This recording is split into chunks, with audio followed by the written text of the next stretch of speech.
हे everyone आज मु आपन सहित शेयर करी ओडिशार गोटे पारंपरिक रेसिपी जोटा कि हूँ आंबुल राईर रेसिपी।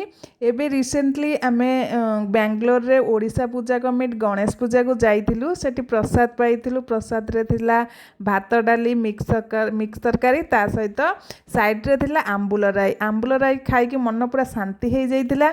हजबैंड कहिथिले एभली भाबरे आंबुल राई घरे जाइकी बनैयाकू। तो देह तो भल नथिला बनै पारि नथिली।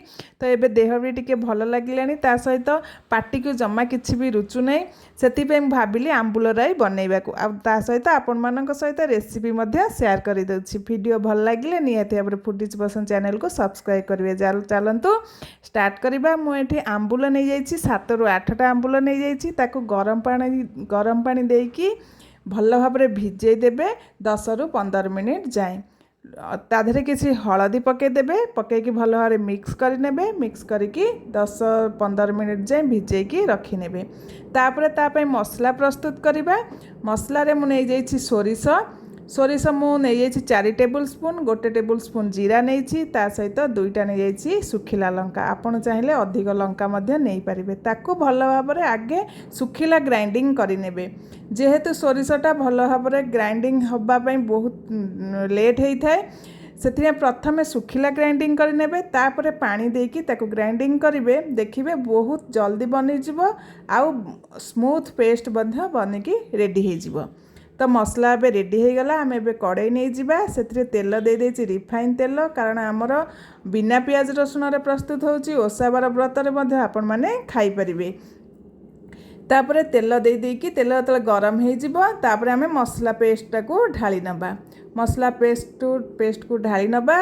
आमर जार रे जति मसला लगी हाथ किसी पानी देकी भल भाव धोई नबा। धोई देकी आम से देदेबा। देकी 5 रु 6 फुटा हवा जाए आम लो फ्लेम रे ताको घोड़ेकी कुक करवा। बेसी कषिबा नहीं। जस्ट 5 रु 6 थर फुटा आसिले से पर्यंत आम कुक करवा। देखो भल भाव आमर फुटी आसला पूरा मसलाटी। ताकू मिक्स कर नबा। मिक्स कर साइला परे आमे तापरे रखी जो आमे आंबुल जो भिजेकी रखी से आंबुल को आमे सेथिरे देदेबा। पानी सहित पूरा आंबुल देबे। खाली आंबुल को छाणी देबेनी पूरा पानी सहित आंबुल देबे। तो फ्रेंड्स एटा हूँ बहुत इजी रेसिपी। ता सहित एटा माने जल्दी बनिकी रेडी हो जाए। आ खाइबा तो बहुत टेस्ट लगी थाए।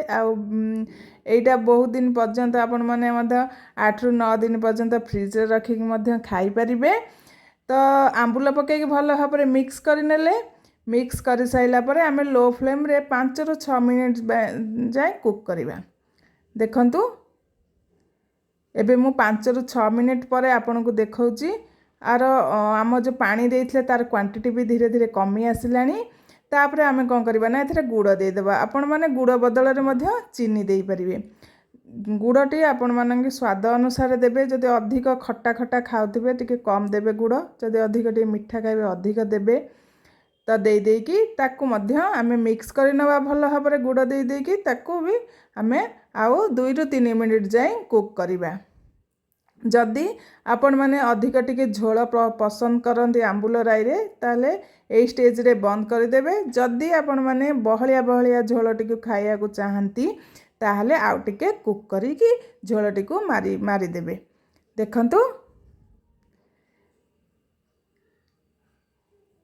ए स्टेज रे आपण माने प्रथमे गैस रो फ्लेम को ऑफ करि नेबे।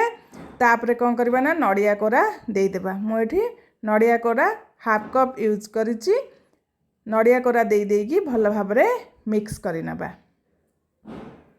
भल भाव मिक्स कर साइला परे ताकू पूरा ठंडा हवा जाए छाड़ी दबा। तापरे मो एठी नै दही हाफ कप।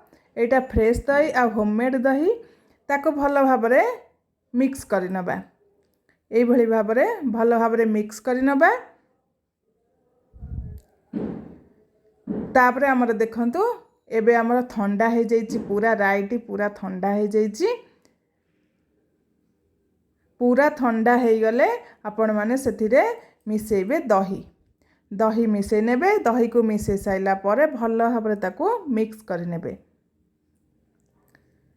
देखंतु एभली भाबरे भल भाबरे मिक्स करि नेबे। मिक्स कर साइला परे आमे सेथिरे गोटे तड़का लगेबा जोटा कि बहुत भल फ्लेवर आनी थाए राईर आंबुल राईर बहुत भल फ्लेवर आनी थाए।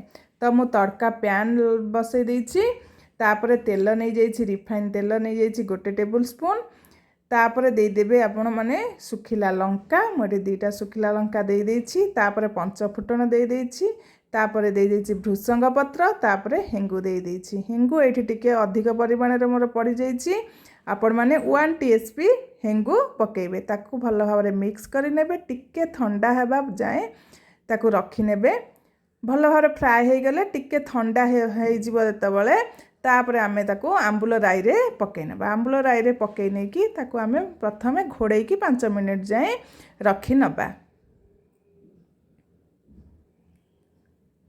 प्रथमे आमे ताकू 5 मिनिट जाए घोड़े की रखि नबा। 5 मिनिट पर देखंतु एभली भाबरे भल भाबरे मिक्स करि नबा। भल भाबरे मिक्स कर साइला परे आपण मानकर रेडी हे गला आंबुलर राई। तो आपण माने जदि झोलटी को अधिक बहलिया चाहंती ताहले टिके झोल को जेतेबेले आमे गुड़ दे सारिबा सेतेबेले झोल टिके मारी देबे। तो एबे हमर रेडी हे गला आंबुल राई आपण माने एबे खाई परिबे ए चटपटा रागुआ आंबुल राई। जदि ठंडा जर धरिछि तापरे किछि रुचु नै पाटी की तो आंबुल राई बनै की खांतु बहुत बढ़िया टेस्ट लागिबो। तो फ्रेंड्स फुल वीडियो देखिए भल लगे निहाती भाव फूडिज पसंद चैनल को सब्सक्राइब करेंगे लाइक शेयर कमेंट करेंगे फेसबुक किंबा इंस्टाग्राम रे जदि देखुता निहाती भाव फॉलो करेंगे। तो ये आमर आंबुल राईटी रेडी हो जाइए रही पुणी देखा नेक्स्ट वीडियो।